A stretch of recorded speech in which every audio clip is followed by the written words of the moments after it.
Good morning, everybody.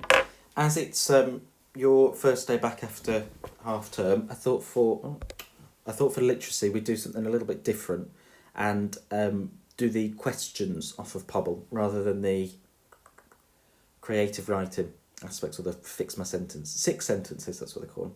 So this is the picture for today, or for the day I'm recording this. A lovely, lovely forest.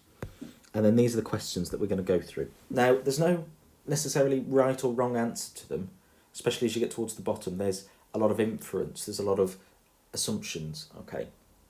So what I thought we could do is you have a look at them, you come up with your answers yourself, and then I'll talk you through the answers, or my version of the answers, and you see if we're on the right sort of lines, okay? So for example, the first one, what does the fact that she's trudging through the forest tell you? If I say it means she's sad and you say it means she's happy, then no.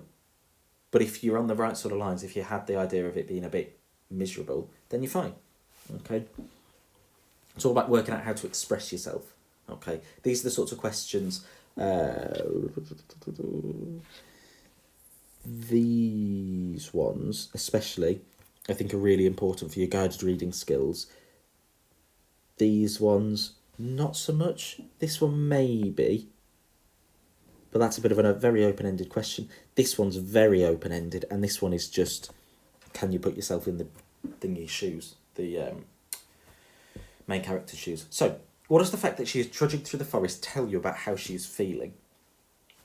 So the word trudging is a synonym of the word walking, but it's a very specific type of walking. If you're trudging, it's normally very sort of heavy-footed, and it means you've been walking for quite a while. So you're tired. Sometimes you'd be walking without an end. So, again, if we zoom in, you can't actually see where she's going. So she's trudging because she's got no end goal. So she's not motivated. She's tired. She's worn out. Same thing. She feels lost. It's trudging. A bit like, best way to describe it is if you've ever been on a long walk and maybe you've had like a backpack on your bag or something, on your bag, a backpack on your back or something, and you end up, buzz off. We think you'd like, that's what it said, and you end up taking the bag off and dragging it on the floor, and your feet feel really heavy. That's trudging. Okay. If you're lethargic, question 2. If you're lethargic, then it means normally you come across that when you're sick. So it means you're very slow to react. You're very dozy and daisy and not quite yourself, in terms of you might not be able to think as quick as you normally can, you might not be able to speak as quick as you normally can, and things like that. So lethargic is normally very tired, very ill. So if you were to say that she's been walking for a very long time and she feels lethargic, it's like the life's been drained out of her. So what it says to me, if it's asking that, what it says to me is that we can see this bit of forest, but if you turned around, there'd be miles and miles of forest behind her as well.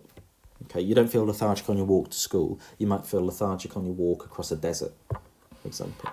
Okay. Why would making the most of the remaining daylight be crucial? Okay.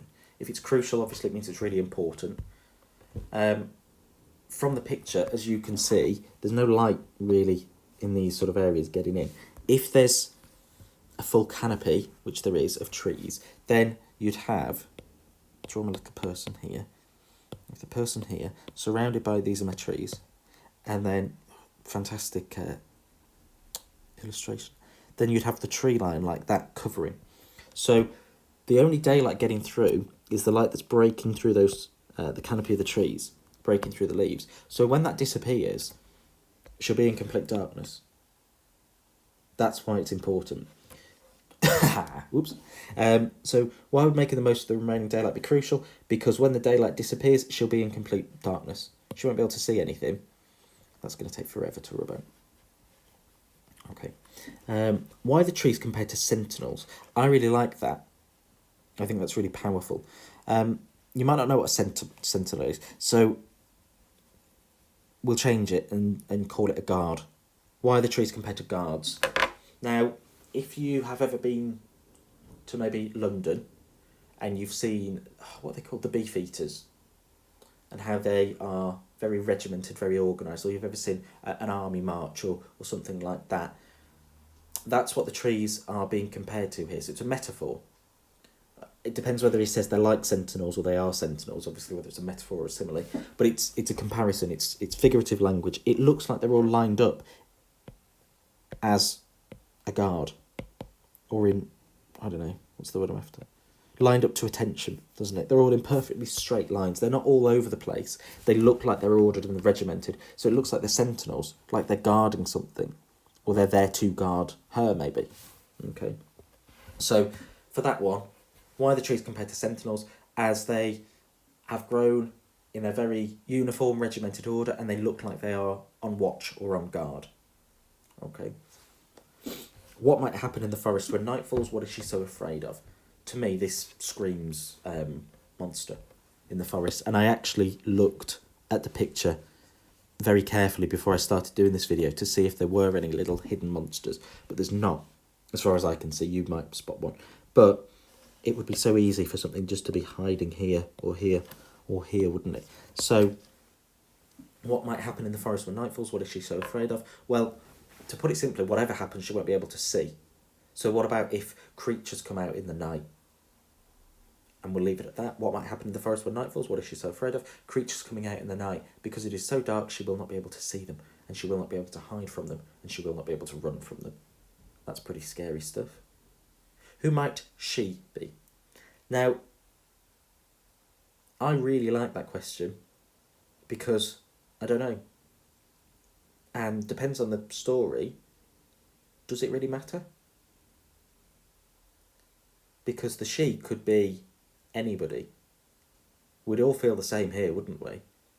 So if we've not been told about the person, that's because we don't need to know about the person. The person isn't important to the story, and it allows you to pretend it's you. If I were to say, oh, it's a blonde-haired girl who's 45 years old and has 3 children and a dog, then the boys especially, you might go, well, I can't really relate to that. I don't really get that. But by just leaving it as she, it means that you can express yourself onto her a little bit more. You never see her, obviously she's not in the picture. So who might she be? She could be anybody. The first time I saw this, thought of Little Red Riding Hood going through the forest. So you could say something like that. Who might she be? I think that it's a little innocent young girl going through the deep dark forest on her way to a family member's house, carrying treats or something like that. Because that's what it made me think of. I'd be interested to know if any of you thought the same. And last one, have you ever been lost? What does it feel like? And again, that's just how you express yourself, I suppose. It's that complete feeling of like hopelessness and panic, isn't it? Where sort of your tummy starts getting itself into knots and you start breathing really quickly and your eyes are darting around the place because you're panicking. Your adrenaline's kicked in, you're scared, your body's getting ready to react to a dangerous situation, almost, okay? But again, that one, you'll have loads of different answers to that. But as long as you can link it to sort of feelings and make me understand what you're saying. Like I could say, it felt like, what did it feel like? It felt like the time I swam. You don't know what that feels like.